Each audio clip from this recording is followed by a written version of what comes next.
If you're making one of these 5 mistakes that I'm about to walk through inside of your sales funnel, you're not only risking hurting your business, the growth of your business, losing money, but also actually damaging your relationship with your customers. I'm Landon Pobrin. I've been in marketing for over a decade, almost 2. I've built 5 or 6 courses myself.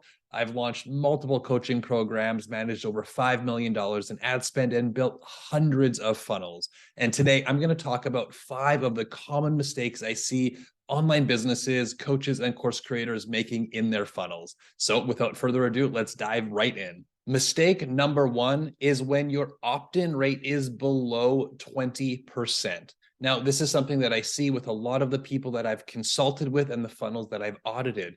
They're running into issues, but the issue is that their opt-in rate is below 20%. Now, this is typically going to occur on a lead generation funnel where you're getting somebody to enter in their name and their email address in exchange for something, or it could be step 1 inside of something like a tripwire funnel. Now, when it comes to our opt-in rate below 20%, the goal is to get that between 20 and 40%. Ideally, I would love to see that between 40 and 60% in order to be in that upper echelon of what we're seeing from a conversion rate. The higher the conversion rate, the better and more effective our funnel is going to be. If our opt-in rate is below 20%, this is indicating to us that our offer and what we're articulating and exchanging for their email address is not desirable enough. They're coming to this page and they read our headline and they don't want what we're offering. Now, this change that we need to articulate why this is something that they need. We need to articulate the benefits of this through our headline. I've seen changes in as much as 50% increase in conversion rate with changing nothing but the headline. And in many cases, all we need is a strong headline and an opt-in form and potentially an image. We can get away with very simple opt-in pages when we have something that people really want. So what I really want you to focus on is trying to increase from below 20 at a minimum to 20 to 40% for your opt-in rate. Focus on looking at and analyzing your headline, making sure there isn't a disconnect with where they're coming from as well. So let's say that they're clicking on an ad and they get to the landing page and the messaging doesn't have any continuity from where they were coming. That could be causing an issue as well. Focus, get between 20 and 40 into 40 to 60% for your opt-in rate. Mistake number 2 is that your download or your freebie or your lead magnet is not actually valuable. Now, I'd hate to be the bearer of bad news and say something that you might not want to hear, but very often what we're delivering to people isn't actually great. And I've seen this, and typically what happens is businesses are trying to create something to use for their ads, to use as a lead generation tool, but their focus is on creating something that is fast, easy, and convenient for their business. When in reality, we should be focusing on something that is high value for the customer or for that prospective customer. We need to think of what are they going to find valuable? What is extremely desirable to that person? What is going to solve a big and present pain or problem for that person? Because we need to know that this is the entry point of them coming into our world. If we're putting out ads or using social media content to provide this to people, this is that first taste of working with us. We need to have high value. So focus high value, solve a big or present pain, focus on making it very easily consumable as well. You don't want to give somebody a 200-page ebook because they're never going to go through it. And if they don't consume it, they're not going to derive any value from it either. And it's also very important that your lead magnet is a nice and sequential bridge into your next offer. We don't want to just get people onto our email list and never do anything again. If we think of a tripwire funnel, the goal is to get them to opt into something and then to get them to make a purchase or to upgrade into something else. There's always going to be a back-end offer or a core offer, a sale that we're going to have positioned after they opt in for that.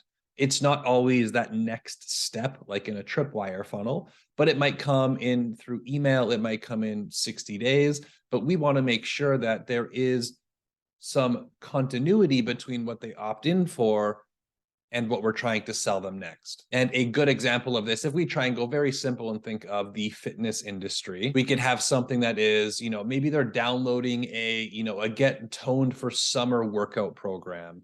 And then the next thing that you're going to sell them is something like a nutrition plan to help them shed that weight and support that toned body. That's great. It's sequential. It solves another problem for them after they're working. It is working towards the same goal that initial problem is solving as well. But what we don't want to do is we don't want to create something that there is a disconnect. And that might be something like getting them a workout program that's helping them get toned and lose weight for summer, and then for trying to sell them into a nutrition program to bulk up and build muscle. Now, those contradict one another. They aren't in support of one another. So we want to make sure that our lead magnet is in support and has a nice and sequential bridge into what we're trying to sell them afterwards. Mistake number 3 that I see over and over again with businesses that I work with and businesses that I consult with is there is either no email follow-up or the email follow-up is really, really bad. Now, what this means is that if you have no email follow-up, that you're missing out on extremely vital opportunities to build a relationship with your lead that has come in. And if your email follow-up is bad, it's just likely going to get people to unsubscribe from your list. And it is not doing you any justice, any good. It's not pulling them closer towards you and could actually be pushing them away from you, which is the last thing that we want to do once they opt into us. Some of the common things that I see is just delivering them and then just trying to sell them. Hey, you downloaded this, now purchase this, purchase this, purchase this, purchase this. Where it's just sales emails over and over again, or we're just simply sending them testimonial videos. I see this in the high ticket space as well, where somebody opts in to book a call or download something or opts in for a webinar. And then we just send them every single week or 3 times a week. It's just a testimonial or a case study, a testimonial or a case study. And what we need to start to transition in is go in, what is the opportunity for the reason that they're on our list? We need to understand that most people aren't going to make a buying decision inside of the first 90 days of them being inside of our sphere of influence. That's a statistic by the marketer Dean Jackson. So knowing this, we want to use our email as a potential way to build trust, establish authority, build a relationship, nurture that intimacy. That's what we can do with the email marketing. And that doesn't happen by having a non-existent email marketing strategy. And that also doesn't happen by just simply trying to sell them or only sending them social proof. What's in it for them? That's an acronym that we need to really, really keep in mind anytime we're doing marketing activities. People are inherently selfish and they're only going to pay attention if there's something in it for them. And when we're trying to sell and we're just pushing case studies, that isn't inherently delivering them any value. It's not solving any problem for them. And to be frank, if you're in a market that is starting to get a little saturated, like marketing or fitness, you're not the only person or the only option that people have to make. So if they see that you're just trying to be, I hate to say it, but a little bit more selfish with your marketing, they might just go on to the next person and purchase from them. Mistake number 4, I see all the time is people trying to solve problems with paid traffic. Now, I want to get this out of the way. Paid traffic is an amplifier. It will amplify what is already going on. If you have a beautiful business, a great product, a high converting funnel, it is going to amplify that and help you grow your business. If you have a poor product, a bad offer, a low converting funnel, it is only going to amplify that and cost you money.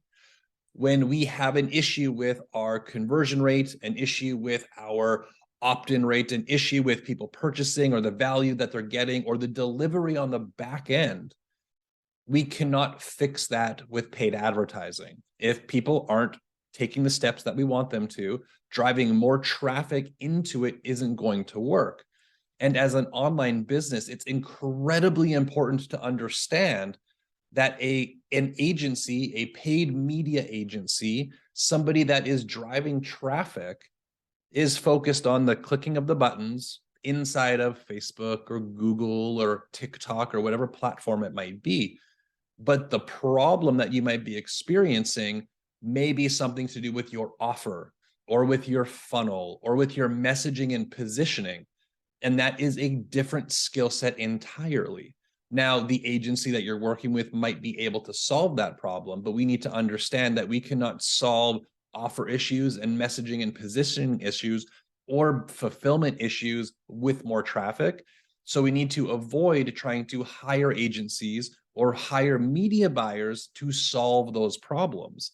And we must understand and educate ourselves that if those problems are there, they might not be aware of them, and they might just simply be trying to create new images, adjust your targeting, adjust the ad copy, and that rarely is going to fix the issue. The issue is typically more deep-rooted, more foundational, and when we can address that deep-rooted issue, it actually makes the job of the media buying extremely simple. When we have an offer that is highly desirable, positioned well, solves a big problem, and people want it, we can get people to opt in very easily. And the fifth mistake I see people making is having only a singular offer. Now, this one is going to have a little bit of nuance and context depending on the age and the size of your business. If your business is newer, younger, making less than 6 figures, having a single focus and a single offer can be very great. But as you start to grow beyond 6 figures, you start to be a little bit more of a mature business, you're trying to scale through paid advertising, we're likely not going to be able to do that from trying to just cash flow a single product. I've seen businesses taking a $97 course, trying to sell that to cold traffic to cash flow their entire business. And even if it's profitable, it would need to be so extremely profitable in order for that to work. Typically, having only one single product is going to be beneficial if it is an extremely high-priced product. But what we can do is understand that our front end of our business doesn't have the goal of actually making money. That goal is to acquire a lead or to confirm and acquire and qualify a buyer. The profit is made on the back end. The profit is made through higher average order value, increased lifetime value of a client, the additional purchases that they're going to make with us in the future. That's why we can acquire buyers for $97, even if it costs us $200, because we know all of the products that we have in our pipeline after the fact. And that's why it's extremely important to understand how we're utilizing a front end to build our business and how important it is to have a suite of products and an established customer journey so that you can meet your prospect where they're at, take them through that journey, and not only improve the value that you're providing them, but improve the level of growth potential that you have for your business as well. All right, so there you have it. Those are 5 mistakes that I have seen through managing hundreds of funnels, working with dozens of clients in this industry through 6, 7, 8, and 9-figure businesses. And just a quick recap of those, we've got having a low opt-in rate below 20%, having a freebie or a lead magnet that is just simply not actually valuable to the market, no email follow-up or really, really bad email follow-up, trying to fix underlying offer and messaging problems inside your business through paid traffic, and trying to cash flow your business just on one low ticket product to cold traffic. When you can correct these problems and improve your processes, improve your sales funnel, it is the key to having a wildly profitable business. And it is amazing when you can nail all of these things: high converting opt-ins, a proper customer journey, high lifetime value of a client. The potential for your business is almost endless. So if you would like any help, if you would like an audit of your funnel, an audit of your processes to try and see which problems you might be suffering from and how your business can specifically fix those, head on over to my website, landonp.com, fill out the inquiry form, and I would be happy to have a conversation with you. You'll see a link in the show notes for that. But thank you so much, and be sure to follow and subscribe to the channel.